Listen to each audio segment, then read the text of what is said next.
Peristiwa kebangkitan Kristus adalah bukti bahwa Allah adalah pribadi yang berkuasa.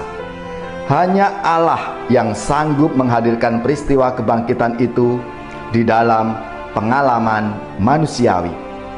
Kebangkitan Kristus itu juga berarti kemenangan atas dosa dan maut.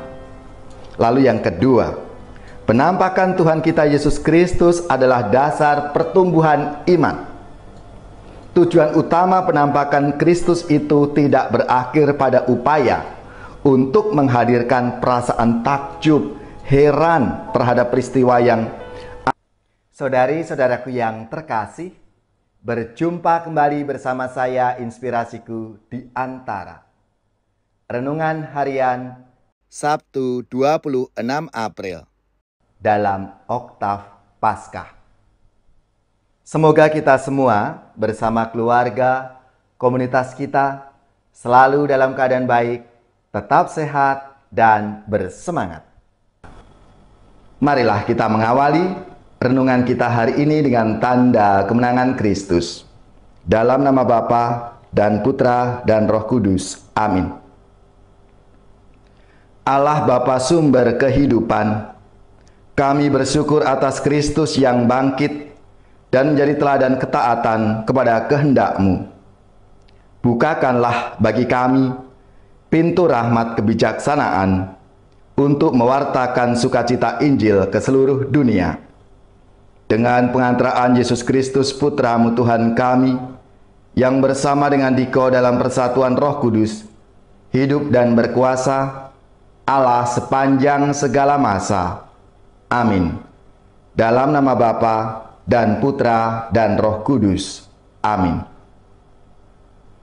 Inspirasi kita hari ini dari Injil Suci menurut Markus, bab 16 ayat 9 sampai 15. Marilah kita baca bersama-sama dan kita renungkan. Setelah Yesus bangkit dari antara orang mati, pagi-pagi pada hari pertama minggu itu, Ia mula-mula menampakkan dirinya kepada Maria Magdalena. Daripadanya Yesus pernah mengusir 7 setan. Lalu Maria Magdalena pergi memberitahukannya kepada mereka yang selalu mengiringi Yesus, dan yang pada waktu itu sedang berkabung dan menangis.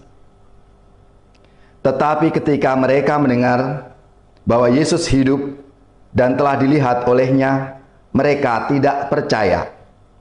Sesudah itu Yesus menampakkan diri dalam rupa yang lain kepada 2 orang dari para murid ketika keduanya dalam perjalanan keluar kota. Ketika mereka kembali dan memberitahukannya kepada teman-teman yang lain, kepada mereka pun teman-teman itu tidak percaya. Akhirnya Yesus menampakkan diri kepada ke-11 orang itu ketika mereka sedang makan. Yesus mencela ketidakpercayaan dan kedegilan hati mereka, oleh karena mereka tidak percaya kepada orang-orang yang telah melihat Dia sesudah kebangkitannya. Lalu Yesus berkata kepada mereka, "Pergilah ke seluruh dunia, beritakanlah Injil kepada segala makhluk." Demikianlah sabda Tuhan. Terpujilah Kristus. Saudari-saudaraku yang terkasih, apa kabar semuanya? Saya percaya saudara-saudari bersama keluarga, komunitas kita selalu dalam keadaan baik, sehat, dan tetap bersemangat. Di akhir pekan ini, renungan kita masih dalam kaitannya dengan penampakan Tuhan Yesus yang bangkit. Dan satu demi satu peristiwa penampakan itu terungkap di dalam perikop Injil Markus ini yang menegaskan beberapa hal. Yang pertama, peristiwa kebangkitan Kristus adalah bukti bahwa Allah adalah pribadi yang berkuasa. Hanya Allah yang sanggup menghadirkan peristiwa kebangkitan itu di dalam pengalaman manusiawi. Kebangkitan Kristus itu juga berarti kemenangan atas dosa dan maut. Lalu yang kedua, penampakan Tuhan kita Yesus Kristus adalah dasar pertumbuhan iman. Tujuan utama penampakan Kristus itu tidak berakhir pada upaya untuk menghadirkan perasaan takjub, heran terhadap peristiwa yang ada di luar nalar manusia. Penampakan itu dimaksud untuk menciptakan pertumbuhan iman manusia ke arah yang lebih baik, yang lebih matang dan dewasa. Lalu yang ketiga, dan ini yang dikritik oleh Yesus, kedegilan hati. Manusia menjadi pribadi yang tidak percaya itu bukan karena kurangnya bukti tentang kebangkitan. Fakta hadirnya Allah dapat ditemukan di dalam berbagai macam pengalaman manusiawi. Dan yang menjadi tantangan utama di dalam proses pertumbuhan iman manusia itu adalah hati yang keras. Hati yang tidak mau diubah. Atau bahasa Yesus adalah kedegilan hati. Yesus sendiri menyampaikan kritik itu secara terbuka kepada para pengikutnya untuk menghindarkan diri dari kecenderungan kedegilan hati itu. Maka saudara-saudariku yang terkasih, melalui pengalaman peristiwa-peristiwa penampakan Yesus yang bangkit ini, mau mengajak kita untuk hari demi hari kita membuka diri akan rahmat dan bimbingan Tuhan dalam setiap peristiwa-peristiwa hidup kita itu. Karena di sanalah Tuhan Yesus berkarya, Tuhan Yesus membimbing kita, yang tentunya kadangkala tidak sesuai dengan apa yang kita harapkan. Namun, paling tidak lewat penampakan-penampakan Tuhan Yesus yang bangkit itu, mau mengajak kita untuk semakin berkembang iman kita, semakin dewasa iman kita, sehingga kita semakin mengasihi Allah kita. Dan seterusnya kita akan menjadi pribadi yang peduli terhadap sesama kita, lebih-lebih mereka yang membutuhkan.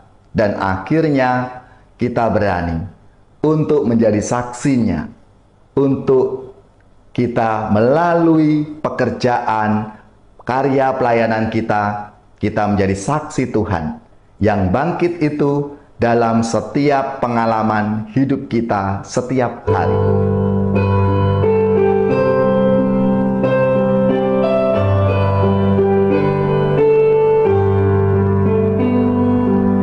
Makhluk semua, pujilah Tuhan kita. Haleluya, haleluya, haleluya. Pujilah keagungannya. Haleluya, haleluya, haleluya, haleluya, haleluya. Bergaung di seluruh dunia, soraklah haleluya, haleluya, haleluya, haleluya, haleluya. Nyanyikan bersama dengan iringan suling. Haleluya, haleluya, haleluya. Pujilah Maha Tuhan. Haleluya, haleluya, haleluya, haleluya, haleluya.